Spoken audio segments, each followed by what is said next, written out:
Okay. तो welcome Shiva mock interview के लिए। एंड हम लोग के मॉक इंटरव्यू में इसमें चेयरमैन है brigadier Gyanoday sir and doctor Srishti ma'am, जो कि अभी अपना कैमरा ऑन करेंगी, वो अभी रास्ते में है। मैं हूँ और अक्षत सर हैं। तो एकदम रिलैक्स रहिए, आराम से सोचिए, उसके बाद अपने हम लोग के प्रश्नों का उत्तर दीजिएगा आप सर। शिवा, आप कुछ अपने बारे में बताएं और आपकी जो रुचियां हैं उनके बारे में भी बताएं कुछ। जी सर, मैं शाहजहांपुर जनपद की निवासी हूँ और सर मेरा जो हाई स्कूल है वो 2010 में सर उत्तर प्रदेश बोर्ड से उत्तीर्ण है और जो इंटर है सर वो 2012 में सर उत्तर प्रदेश बोर्ड से उत्तीर्ण है। और मैंने अपना स्नातक विज्ञान वर्ग से सर महात्मा ज्योतिबा फुले यूनिवर्सिटी से 2015 में उत्तीर्ण किया है। और सर मेरा जो सर उसके बाद सर मैं 2018 में एक सहायक अध्यापक के रूप में सर बेसिक शिक्षा डिपार्टमेंट में एक कार्यरत हूँ। और सर मेरी जो हॉबी है वो खाना बनाना और खाना खाना और talk to my mother. These are your hobbies, ना? What are your interests? Sorry, आपकी रुचियां क्या है? हॉबी वो तो मतलब शौक हो गए, रुचियां क्या है? सॉरी, मैं इंग्लिश में स्पीक कर रहा हूँ। हाँ, खाना बनाना बहुत अच्छा लगता है सर। आप पढ़ते क्या हो? सर बिसाइड, हाँ, जी सारे ही विषय अच्छे लगते हैं पढ़ने में। पोइट्री पढ़ते हैं आप? तो कुछ हल्का, ज्यादा नहीं। आप शाहजहांपुर को बिलोंग करते हैं? शाहजहांपुर जनपद से हैं आप? जी सर। राम प्रसाद बिस्मिल का नाम सुना होगा आपने? जी सर। वो कहाँ के थे? सर वो शाहजहांपुर से थे। हाँ, तो पोइट्री आप नहीं पढ़ते उनकी? सर चलिए शुरू करिए, थोड़ा पोइट्री पढ़ लिया करिए, उससे आपको और चीजें पता लगेंगे। जो मैं सवाल आपसे पूछना चाहता हूँ, थोड़ा सा लंबा सवाल है ये। थोड़ा आपने सोशियोलॉजी लिया था, सोशियोलॉजी लिया ना अपने सब्जेक्ट? नहीं सर, हिंदी साहित्य। हाँ, हिंदी साहित्य है सर। अच्छा, हिंदी साहित्य। चलिए, ये आपको तो वैसे सारी चीजें क्लियर होनी चाहिए इसमें। जो भी सवाल है आपके जनरल नॉलेज से लिंक्ड है। पूरे इतिहास में जो हमारा हिंदुस्तान का इतिहास रहा है, हमेशा ये कहा जाता है कि हम जो हमारी पूरी क्षमता थी, हिंदुस्तान की जो पूरी क्षमता थी, उस पर हम कार्य नहीं कर पाए। हमेशा कोई ना कोई ऐसे चीजें हुई जिससे कि हमें जो हमारा जहां हमें पहुंचना चाहिए था, जो देश को जहां पहुंचना चाहिए था, वो देश वहां पहुंच नहीं पाया। इसके बहुत सारे कारण हैं, जबकि हमारा आई थिंक सबसे पुराना सभ्यता है ये हिंदुस्तान, और तब भी हम वहां पहुंच नहीं पाए। तो आप क्या ये समझते हैं कि इसका जो तरीका है आगे बढ़ने का, वो जो आज हम जिस तरह चल रहे हैं, जिस तरह जो गवर्नमेंट ऑफ इंडिया जो स्टेप्स ले रहा है, वो पर्याप्त है कि हमें और भी कुछ करना चाहिए?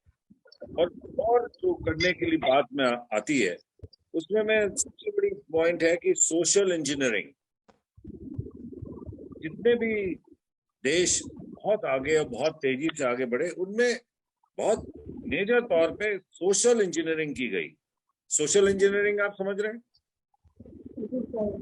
हाँ, वो क्या ये जितनी चीजें की जा रही हैं, ये पर्याप्त है? और क्या हमें सोशल इंजीनियरिंग करनी चाहिए? और सोशल इंजीनियरिंग करनी चाहिए तो किस तरह करनी चाहिए? जी सर। सर अगर भारत का इतिहास देखा जाए तो भारत में कोई एक मत और संप्रदाय के लोग नहीं है। भारत कई विविध संप्रदाय से बना हुआ देश है और सर कई संस्कृतियां यहाँ निवास करती हैं। जिसके लिए जो समाज हमारा बनता है सर, वो कई रंगों का मिला हुआ रूप है। अगर सर इस समकालीन परिप्रेक्ष्य में देखा जाए तो समाज, अब भारत देश जो है वो अभी भी काफी अच्छी ग्रोथ में सर है, परंतु अभी भी कुछ ऐसे अराजक तत्व हैं सर, जैसे कि समाज के अंदर आपका धर्म के प्रति है, और जाति के प्रति है सर, वो तत्व भारत को कुछ कदम पीछे धकेलते हैं, और जो काफी मेजर कारण है इसका।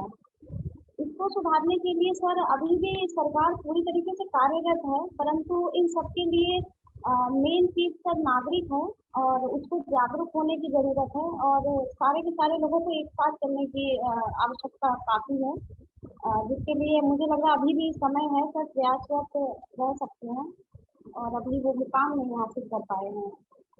ओके, आपने ये सुना है, अभी रिसेंटली एक कॉन्फ्रेंस हुई थी I2U2, जी सर। ये क्या है और ये क्यों है? ये भी सडनली कहाँ से आ गया? ये क्या चीज है? इसका मकसद क्या है? सर इसका मकसद जो खाड़ी देश है सर, इजराइल है, और I2U2 जो इसका सर शाब्दिक अगर विच्छेद किया जाए तो दो आई से एक इंडिया बन रहा है और एक इजराइल बन रहा है, और यू से सर यूएसए बन रहा है, और सर एक यूएई बन रहा है। इसका अर्थ ये हुआ सर, जो खाड़ी देश है उससे भारत की नजदीकियां बढ़ेंगी, और जो भारत में भी सर खाड़ी देश के जो तकनीक है उससे भारत लाभ उठाएगा, और भारत से सर वो भी देश अपने विकास को रफ्तार देंगे। और जो पिछले जो अभी खाड़ी देशों में सर यूएई है और इजराइल है, इसका भी सर उत्थान करने में अमेरिका और भारत अपना सहयोग देंगे। एक तरह से सर आपसी मतलब मिलाप से बना हुआ है, जिससे देश और ये दोनों ही देश आगे बढ़ाने का एक अच्छा मंच तैयार कर रहे हैं। और ये जो एक अभी हाल ही में एक जो स्कीम आई थी अग्निवीर, इसके बारे में क्या आपके विचार हैं? क्या ये सफल होगी? क्या ये ठीक है? और जो लोग इससे फिर रिटायर होके आएंगे उनका क्या होगा? सर अगर अग्निवीर स्कीम की बात की जाए तो ये काफी अच्छा इनोवेशन है समाज सेना के लिए भी और देश के लिए भी सर।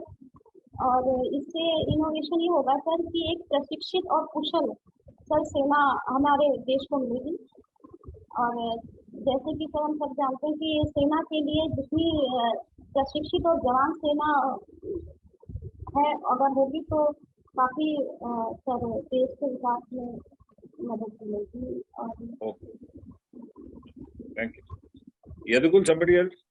चित्रा, वो व्हाट्स योर नेम? शिवा। जी नमस्ते शिवा, हम ये जानना चाहते हैं, शिवा बेटा, हम ये जानना चाहते हैं कि क्या तुम अपने को लगता है तुम्हें कि तुम प्रशासनिक सेवा के लिए सूटेबल कैंडिडेट हो, क्योंकि तुम शिक्षा के क्षेत्र में हो, इतने दिनों से लोगों को शिक्षा प्रदान कर रही हो, और उसमें तुम्हारा व्यक्तित्व देख के हमें लग रहा है कि शिक्षा जगत तुमको सूट करता है। तो तुम्हारे मन में कैसे ख्याल आया कि हम प्रशासनिक सेवाओं के लिए जाएं वहां पर? जी मैम, अगर मैं अपने शुरुआती पढ़ाई से जब मैं थी तो मैंने मैम ये इस सिविल सेवा में काफी रुचि पहले से मेरे में थी कि मुझे सिविल सेवक बनना है। और सर मैम मेरी माता जी का भी इसमें काफी रोल है, उन्होंने काफी मोटिवेट किया कि तुम्हें सिविल सेवक बनना चाहिए, तुम्हारे अंदर कौशल है उसका। और स्वयं के मूल्यांकन से भी मुझे लगा कि मुझे सिविल सेवक के लिए तैयारी करनी चाहिए। और बाद में मैम बेटा ये बताइए, सिविल सर्विसेज में जाने के लिए बेसिक पर्सनालिटी का में कौन से गुण होने चाहिए? मैम जहाँ जो बहुत ही टफ जॉब होती है, बहुत टफ जॉब है, बहुत सारी चुनौतियां होती हैं जिंदगी में, इन लोगों को फेस करनी पड़ती, तो तुम्हें क्या लगता है कि क्या क्वालिटीज होनी चाहिए किसी भी व्यक्ति, चाहे वो बॉय हो गर्ल, जो कि प्रशासनिक सेवा में सफल हो सके? जी मैम, सबसे महत्वपूर्ण गुण मुझे लगता है तटस्थता होनी चाहिए मैम, जिससे किसी भी एक पक्ष के प्रति झुकाव ना होकर तटस्थ होकर अपने निर्णय को ले सके, सत्यनिष्ठा से अपने कार्य को कर सके, और सर कठिन से कठिन परिस्थितियों में भी धैर्य से अपने कार्य को वो संपादित कर सके। क्या ये सारे गुण तुम मतलब महसूस करती हो, ये आत्मविश्वास है कि तुम्हारे अंदर है? मैम पूरा विश्वास है मुझे कि मुझमें ये गुण है। Thank you, all the best, thank you. Shiva ji, 7वीं अनुसूची के बारे में आप क्या जानती हैं? जी, 7वीं अनुसूची में सर हम जी समवर्ती सूचियां और संघ सूची और राज्य सूची के कर्तव्य क्षेत्र सर डिफाइन किए गए हैं। ठीक, क्या आपको लगता है इसको बदलना चाहिए? सर अगर अभी आप इस समकालीन समय में देखें तो मुझे जहाँ तक लगता है कि इसे बदलने की इतनी ज़्यादा सर ज़रूरत नहीं है। काफ़ी सारे अभी भी संवैधानिक रूप से और न्यायपूर्ण चल रहे हैं। ओके, अभी हाल ही में ज्ञानवापी मस्जिद बहुत चर्चा में थी। जी जी क्या आपको पता है ज्ञानवापी मस्जिद किसने बनाई थी? जी जी जी जी मुगल शासन में सर औरंगजेब जो बादशाह थे उनके द्वारा बनाई गई। ओके, थरू ट्राइबल म्यूजियम अभी हाल ही में बनाया गया है, संग्रहालय। आपको पता है ये कहाँ पे बनाया गया है? सर मैं उसको सही तरीके से रिकॉल नहीं कर पा रही हूँ, इसके लिए मैं आपसे माफी चाहती हूँ, परंतु मैं इसे जल्दी ही जल्द तक देखूंगी। बलरामपुर डिस्ट्रिक्ट में बनाया गया है। Thank you. Akshat. Hello Shiva, actually में मैं तुम्हारा जो डैफ है वो देख रहा था। तो तुमने स्नातक जूलॉजी बॉटनी से किया, स्नातकोत्तर तुमने सोशियोलॉजी से वहाँ पे किया है, ऑप्शनल तुम्हारा हिंदी साहित्य है। तो तुमने जूलॉजी बॉटनी या सोशियोलॉजी में से ऑप्शनल क्यों नहीं लिया? सर यहाँ पर दो रीजन है सर। एक सर मेरा हिंदी के प्रति थोड़ा अट्रैक्शन रहा सर, क्योंकि जब मैं अपना इंटर कर रही थी तो भी सर वहाँ पर एक हिंदी विषय रहता था।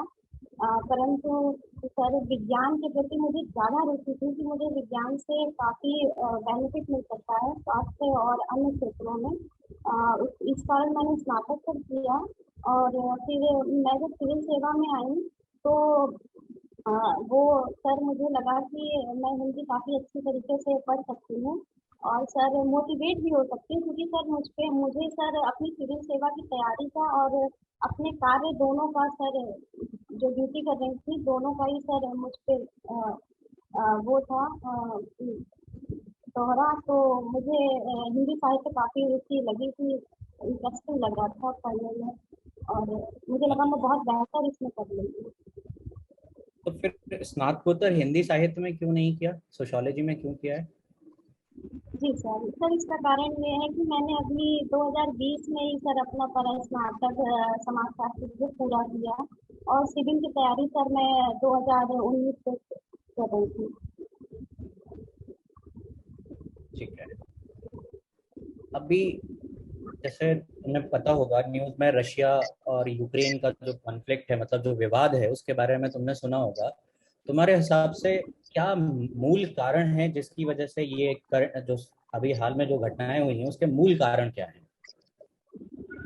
सर यूक्रेन और रशिया के परिप्रेक्ष्य में सर बताएंगे। यस। सर जी सर इसका मूल कारण रशिया का ये कहना है कि जिस इलाके पर वो कब्जा कर रहे हैं, कब्जा करना चाहते हैं, वो इलाका जो रशियन पॉपुलेशन का है और वो हिस्सा यूक्रेन का नहीं है, इसीलिए वो सर उसको अधिकृत करना चाहते हैं। और यूक्रेन का कहना है कि वो हिस्सा जब सोवियत संघ से अलग हुआ था तो वो हिस्सा यूक्रेन का ही है, रशिया का उसमें नहीं है। अपितु वहाँ पर सर पॉपुलेशन है ज़्यादा रशियन की, परंतु वो बिल्कुल भी नहीं चाहते रशिया में मिलना। कौन से एरिया पे रशिया अपना क्लेम करता है? कौन से एरिया हैं जिनके रशिया अपना मानता है? सर एक तो क्रीमिया था सर जिसे वो अपने अंडर में ले चुका है। कब लिया था क्रीमिया को अपने अंडर में? Sir sorry 2014। ठीक है, आगे बताओ। और कौन से एरिया है, क्रीमिया के अलावा कौन सा एरिया है जिसके ऊपर रशिया अपना क्लेम करता है?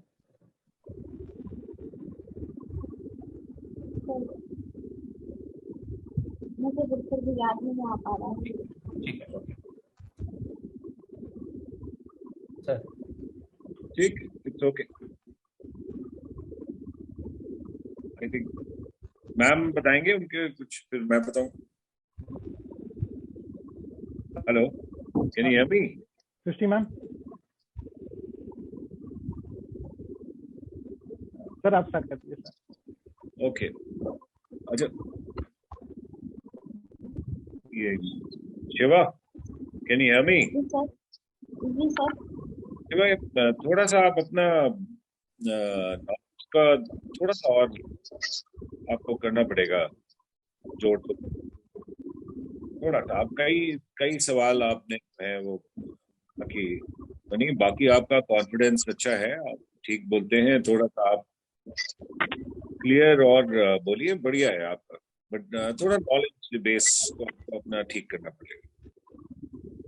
नॉलेज बेस आपका, कई सवाल आपने बोले कि नहीं पता है, और जो भी आप समझा रहे हो थोड़ा और विस्तार, थोड़ा और विस्तार। बहुत आपने संक्षेप में समझा दिया। मैं तो सोशल इंजीनियरिंग का सोच रहा था, आप डिटेल में बताएंगे क्या क्या सोशल इंजीनियरिंग हो रही है इंडिया में, क्या क्या और होनी है। ठीक है, थोड़ा सा विस्तार में और जवाब दीजिए, थोड़े लंबे जवाब बनाइए, उसमें फिर आपको चॉइस रहेगी कि आप कितना बोल सकते। अभी जो है आपका स्टैंडर्ड जो मैक्सिमम रिप्लाई था वो 15 सेकेंड या 20 सेकेंड। आप टाइम देखिए उसका, जब आपको रिकॉर्डिंग मिलेगी उसमें आप टाइम देखिएगा कि आपको कितना टाइम लगा, वो आपको बढ़ाना है। Thank you. शिवा, थोड़ा सा हम भी तुम्हें सजेशन देंगे कि थोड़ा और फोकस्ड होने की तुम्हें थोड़ी सी जरूरत है। और यू आर वेरी स्वीट, लेकिन थोड़ा और ब्रश अप कर लो अपने व्यक्तित्व को, तो और तुम्हारा बेहतर परफॉर्मेंस होगा।